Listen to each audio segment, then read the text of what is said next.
नमस्कार मो मानिनी आपण को स्वागत करछि आ एक नवा वीडियो को। आज विषय वस्तु भी खास कि सेमिति ही अछि।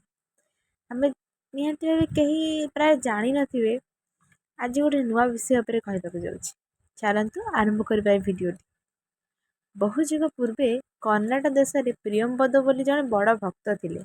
से गणेश रूप में भगवान को पूजा करुथिले।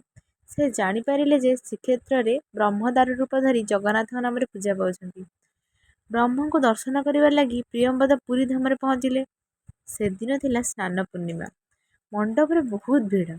स्नान मंडप पर विजय करथिला जगन्नाथ बलभद्र और सुभद्रा मां को प्रियंवद दर्शन कले। मात्र से लक्ष्य कले जे भगवान तो कहीं गणेश ठाकुर नुहंती। से तांको तो से मानक भितर से गणेश को खोजी पाइलेनी। कारण तांको इष्ट देवता श्री गणेश ही थिले। से विचारिले जगन्नाथ जदि सतरे ब्रह्म तेबे से गणेश रूप धरू नांती काहेकि। गणेश दर्शन न मिलबारु से निराश होई निज प्रभु जगन्नाथ को तो सब जना। भक्त निराश होई फेरी जाउथिबा जोगु जगन्नाथ गोटे यात्री बेश धरी तांको 18 नळा पाखरे अटकेइले। काहेकि फेरी जाउछंती बोली पचारिबारु प्रियंवद कहिले जगन्नाथ सतरे जदि ब्रह्म होइथान्ते मते गणेश रूप तो देखा देइथान्ते। हेले सिए तो तांकर स्नान पूर्णिमा। यात्री बेश धरिथिबा जगन्नाथ कहिले आउ थरे स्नान मंडप को जाओ गणेश रूप निश्चित देखि परिबो। स्नान मंडप को फेरी जाई सतक सत जगन्नाथ का गणेश रूप व गजानन बेश देखि से बड़ संतुष्ट हेले।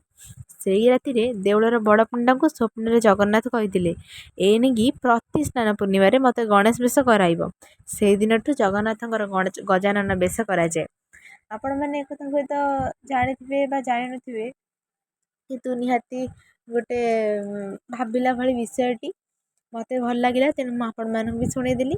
जदि वीडियोटी भल लागि थाए लाइक करिवे शेयर करिवे सब्सक्राइब करिया को जम्मा भूलिबेनी। आ वीडियोटी रो किछि त्रुटि बा किछि भल लागिथिले कमेंट करिवे। एमिदी नुआ नुआ वीडियो देखिया पई चैनल को सब्सक्राइब कर दियंतु एवं देखु थांतु घटमाला चैनल। रहउछि नमस्कार जय जगन्नाथ।